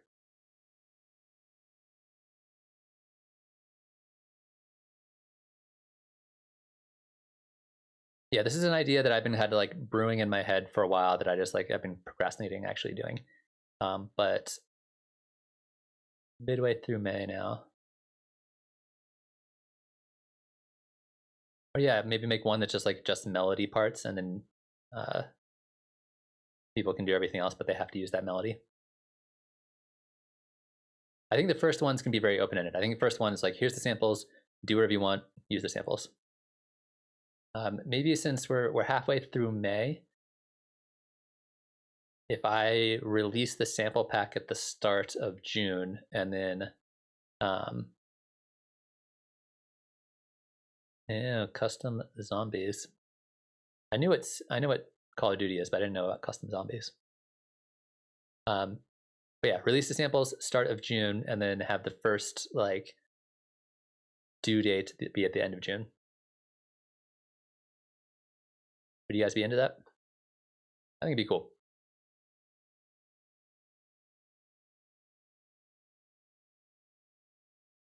Yeah, exactly, Jonathan. I'm big on creative restrictions and figuring out ways to like make it work. Look at the calendar here.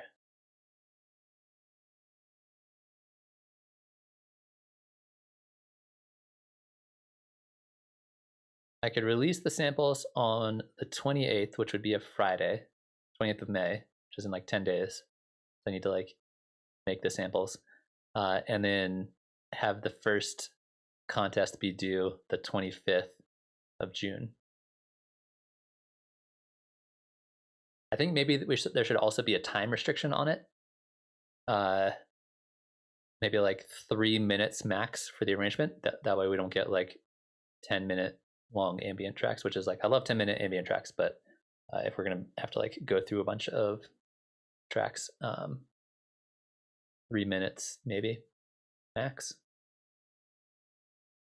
I'll see if I can think of like other like restrictions and kind of guidelines that can help kind of like tighten up the rule set a little bit. I'll look at what and see what other people are doing for these kinds of contests.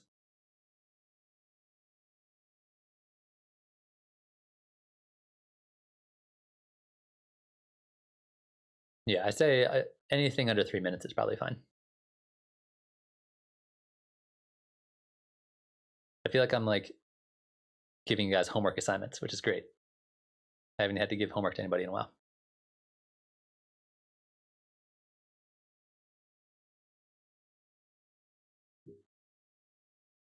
Say maybe 3.5 minutes.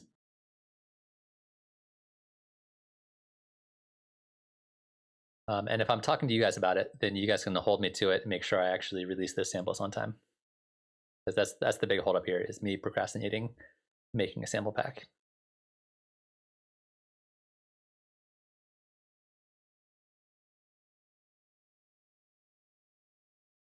But you guys seem into it, which is great.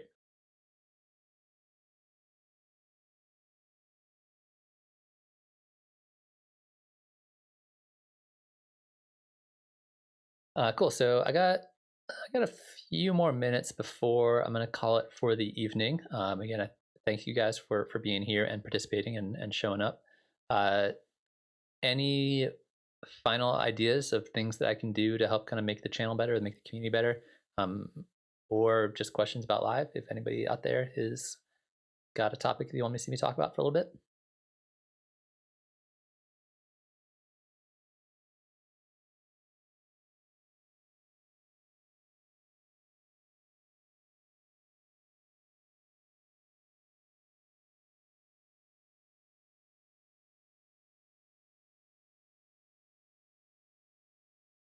Yeah, I might vary it up a little bit. I was thinking of probably doing, for drums, I'll probably do one shots. So I'll be like, maybe like a kick, one or two kicks, one or two snares, a couple other random drum samples, so people can build their own drum kit and they can make whatever kind of beat they want.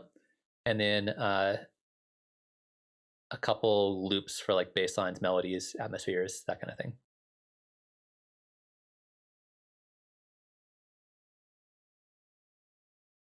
Awesome, Jonathan. I appreciate that. I'm glad you're into it.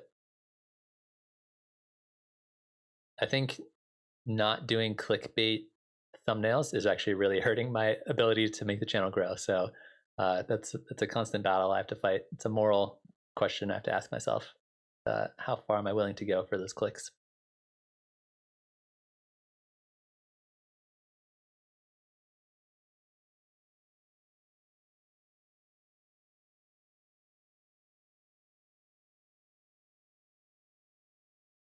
The other thing we could do that would be kind of cool is have different members of the community put together sample packs too. So it's not just like me making sample packs. So it could be like DJ Emo, it's like it's your turn, like come up with a sample pack, and then you could be kind of like, you know, participate on that side of things as well, or whoever wants to. But I'll make the first couple.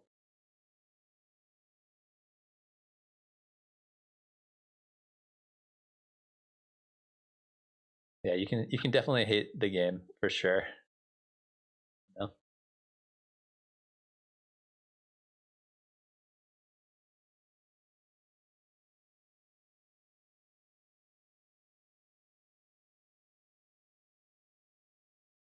On top of that, another idea I had was instead of just doing a sample pack, just do a live session. Since most people I think that are watching this are um, using live, and that way just like you could download the whole session and then would have like the presets in there and have that kind of stuff, and so people could write their own MIDI, but have like a template kind of built out that people could start from.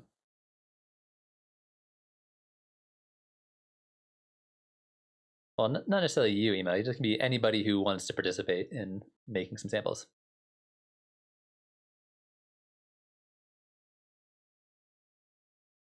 Well, I might make some stuff with my modular. Actually, that's my homework for later this week. Is I'm gonna make a bunch of samples on my modular synthesizer, and then that's what you guys are gonna get for the first sample pack.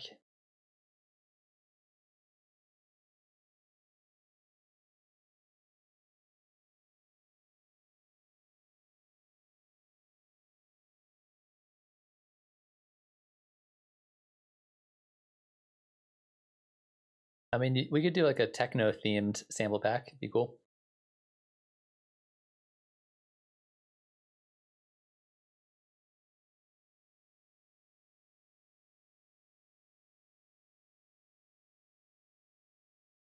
That'll give me a good reason to do my modular, hang out with my modular for a little bit. Jonathan, there is a channel Discord. A little shout out to the channel Discord. I think the link is in the description below if you want to get to it. But it's new, so we're just getting things started in there. So if you want to hit that up, you are more than welcome to join. Oh, you're talking about a channel in the Discord. That's what you mean. Yes, I can make a channel in the Discord for sample pack flipping, discussion, sharing things. That is a great idea. Yeah. Also, if you guys have ideas on how I can make the Discord better, I'm kind of a newbie at Discord, and I'm open to ideas.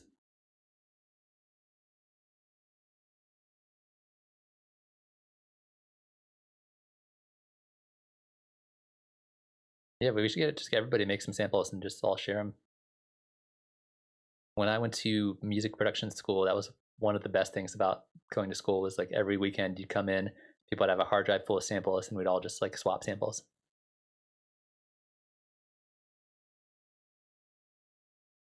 Yeah, all the kids are in love with Discord, so I figured I'd get on that train.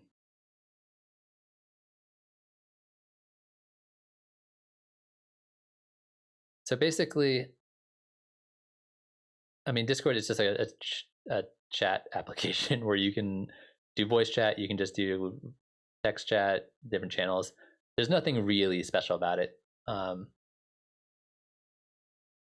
Yeah, I mean it's cool, but it just seems like a lot of community is like that's where things are moving um, towards, because it's like being in a group text with a bunch of people who are interested in the same thing you are, basically.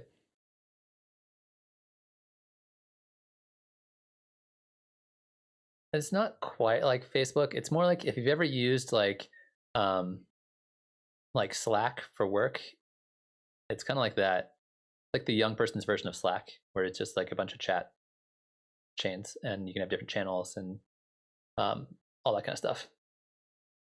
There's no profiles really. Um, Everybody's got little anime avatars. It was mostly used with gamers for a long time, and then everybody else has kind of jumped in on there. Yeah, it's like whatever weird little hobbies or things that you're into, whatever like you want to like talk to people about. There's a Discord channel for everything.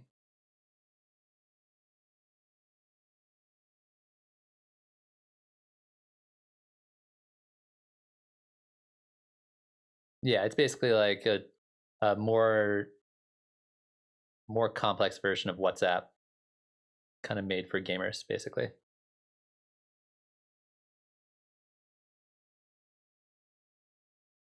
The issue I have is that I'm already on so many like group chain chat apps and threads and things across like multiple apps that I get like burnout, and then I like if I lose track of like what's going on, then it becomes really stressful. So I'm a little like overwhelmed with the amount of chatting and things that go on in my phone.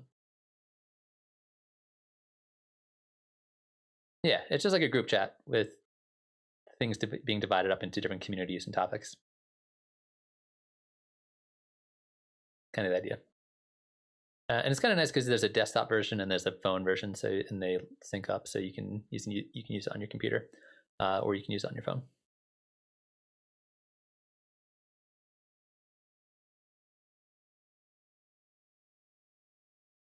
Cool. Well, I think at this point I'm gonna call it for the evening. I very much appreciate all you guys. Thanks for all the love and support.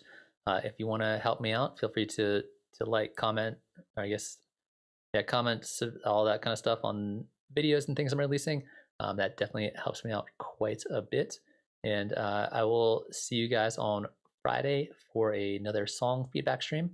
And I'm going to start getting to work this week on the first sample pack, for the first sample pack challenge, which I will also probably need some help just kind of like spreading the word and getting people hyped about it. So if you guys want to hype it, once I get the samples ready, we're going to try to get a bunch of people involved, and I think it'd be super cool to get like a whole bunch of submissions and then check them all out on one of the uh, Friday feedback streams at the end of the month, end of June.